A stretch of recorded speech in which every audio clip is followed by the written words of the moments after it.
കേരള സർവകലാശാല സെനറ്റിലേക്ക് ബിവിപിക്കാരെ നാമനിർദ്ദേശം ചെയ്ത ചാൻസലറുടെ നടപടിയിൽ സ്റ്റേ വീണ്ടും നീട്ടി.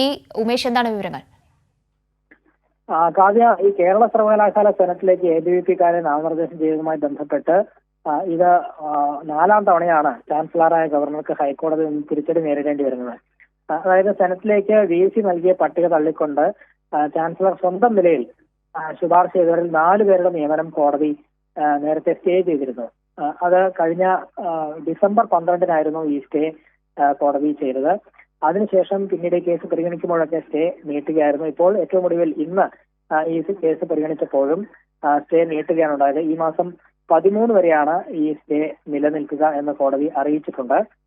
ഒപ്പം ഈ കേസിലെ ഈ ആരോപണ വിധേയരായ എബിവിപിക്കാർ 4 പേരും ഈ കേസിൽ എതിർകക്ഷികളാണ്. അവർക്ക് മുതിർന്ന അഭിഭാഷകനെ ഈ കേസിൽ വാദിക്കുന്നതിന് വേണ്ടി നിയോഗിക്കണം എന്ന് കോടതിയെ അറിയിക്കാനുണ്ടായത്. അതിന്റെ കൂടി പശ്ചാത്തലത്തിലാണ് ഈ കേസ് പരിഗണിക്കുന്നത് 13-ലേക്ക് മാറ്റിയത്. അതുവരെ ഈ സ്റ്റേ നിലനിൽക്കും എന്നാണ് കോടതി വ്യക്തമാക്കിയിരിക്കുന്നത്. ഒപ്പം ചാൻസലറോട് നേരത്തെ സത്യവാങ്മൂലം സമർപ്പിക്കാനായി കോടതി നിർദ്ദേശിച്ചിരുന്നു. അതായത് ഈ VC നൽകിയ പട്ടിക തള്ളിക്കൊണ്ട് സ്വന്തം നിലയിൽ നാമനിർദ്ദേശം ചെയ്ത ആ വിദ്യാർത്ഥികൾക്ക് ഈ സ്വന്തം നിലയ്ക്ക് നാമനിർദ്ദേശം ചെയ്ത വ്യക്തികളുടെ അധിക യോഗ്യത എന്താണ് എന്നതായിരുന്നു ആ ഘട്ടത്തിൽ ഹൈക്കോടതി ഉന്നയിച്ച ഏറ്റവും പ്രധാനപ്പെട്ട ചോദ്യം എന്ന് ഉള്ളത് വളരെ പ്രസക്തമാണ്. ആ വിഷയത്തിൽ ഏതെങ്കിലും നിലയ്ക്കുള്ള ഒരു മറുപടി ഇപ്പോൾ ലഭിച്ചിട്ടുണ്ടോ ഹൈക്കോടതിക്ക് മുന്നിൽ? ചാൻസലർക്ക് സ്വന്തം നിലയിൽ ഇങ്ങനെ ശുപാർശ ചെയ്യാനും നിയോഗിക്കാനും സെനറ്റിലേക്ക് നാമനിർദ്ദേശം ചെയ്യാൻ അധികാരമുണ്ട് എന്നൊരു മറുപടിയാണ് നേരത്തെ നൽകിയത്. എന്നാൽ അതിന്റെ വിശദമായ വാദപ്രതിവാദങ്ങളിലേക്ക് കോടതി കടന്നിട്ടില്ല. ഒരുപക്ഷെ ഈ 4 വിദ്യാർത്ഥികളുടെ അവർക്ക് വേണ്ടി ഹാജരാകുന്ന മുതിർന്ന അഭിഭാഷകൻ അദ്ദേഹത്തിന്റെ കൂടി വാദം നടക്കുന്ന സമയത്തായിരിക്കും അതുമായി ബന്ധപ്പെട്ട കൂടുതൽ വാദങ്ങളിലേക്ക് കടക്കുക എന്നാണ് മനസ്സിലാക്കുന്നത്. 13-ലേക്ക് കേസ് മാറ്റിയിട്ടുണ്ട്. അതുവരെ ഈ സ്റ്റേ, അതായത് ചാൻസലറുടെ നടപടി സ്റ്റേ ചെയ്ത നടപടി അത് നിലനിൽക്കും എന്നാണ് കോടതി ഇപ്പോൾ വ്യക്തമാക്കിയിരിക്കുന്നത്. വീണ്ടും 13-ാം തീയതി ഈ കേസ് പരിഗണനയ്ക്ക് വരുമ്പോൾ, ഈ ഹർജി പരിഗണനയ്ക്ക് വരുമ്പോൾ എന്തൊക്കെ മറ്റു പ്രധാനപ്പെട്ട കാര്യങ്ങൾ കോടതി നടപടിക്രമങ്ങളുടെ ഭാഗമായി സംഭവിക്കാനിടയുണ്ട് ഉമേഷ്?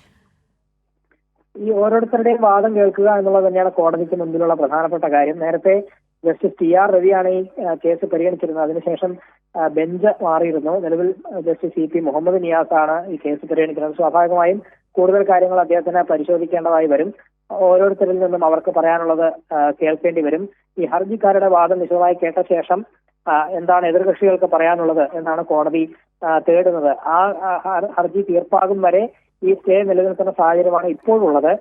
സ്വാഭാവികമായും ഇനി ഒരുപക്ഷെ 13-ന് ഈ ഹർജി പരിഗണിക്കുമ്പോൾ ഇതിൽ എബിവിപിക്കാരായ 4 പേരെ നിയമിച്ചത് റദ്ദാക്കണം, അവരെ പുറത്താക്കണം എന്നാണ് ഹർജിക്കാരുടെ വാദം.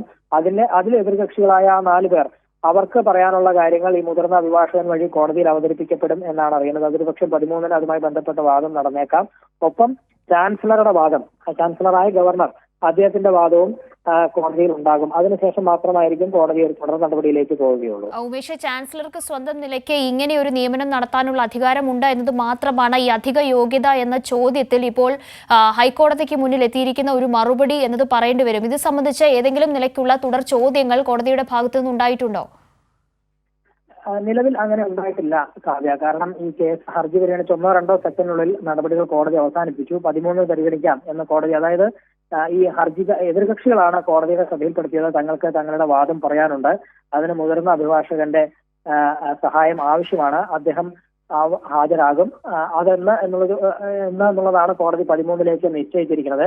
അങ്ങനെയാണെങ്കിൽ ഈ സ്റ്റേ 13 വരെ നിലനിൽക്കും എന്ന് കോടതി പറഞ്ഞ് ഇന്നത്തെ നടപടികൾ അവസാനിപ്പിക്കാനുണ്ടായത്. മറ്റ് വാദപ്രതിവാദങ്ങളിലേക്ക് കോടതി കടന്നിട്ടില്ല. ഒരുപക്ഷെ 13-നായിരിക്കും അതുമായി ബന്ധപ്പെട്ട വാദങ്ങൾ കോടതി പരിഗണിക്കുക. സർവകലാശാല നിയമം 17(3) പ്രകാരം യോഗ്യതയുള്ളവരല്ല നാമനിർദ്ദേശം ചെയ്തത് എന്നാണ് ഹർജിക്കാരുടെ ആരോപണം. ആ ആരോപണത്തിൽ കഴമ്പുണ്ടോ, അവർ പറയുന്നതിൽ നിയമപരമായ സാധ്യത എത്രത്തോളം ഉണ്ട്, അതല്ലെങ്കിൽ ഗവർണറുടെ വാദത്തിൽ എന്തെങ്കിലും തരത്തിലുള്ള കഴമ്പുണ്ടോ, ഗവർണർക്ക് ഇതിനുള്ള അധികാരമുണ്ടോ തുടങ്ങിയ കാര്യങ്ങളിലൊക്കെ വിശദമായ പരിശോധന കോടതിയുടെ ഭാഗത്തു നിന്ന് നടക്കേണ്ടതുണ്ട്. അതെല്ലാം 13-ാം തീയതിയോ അല്ലെങ്കിൽ അതിനുശേഷമുള്ള ദിവസങ്ങളിലോ ഒക്കെ ആയിരിക്കും വാദം കേൾക്കുക.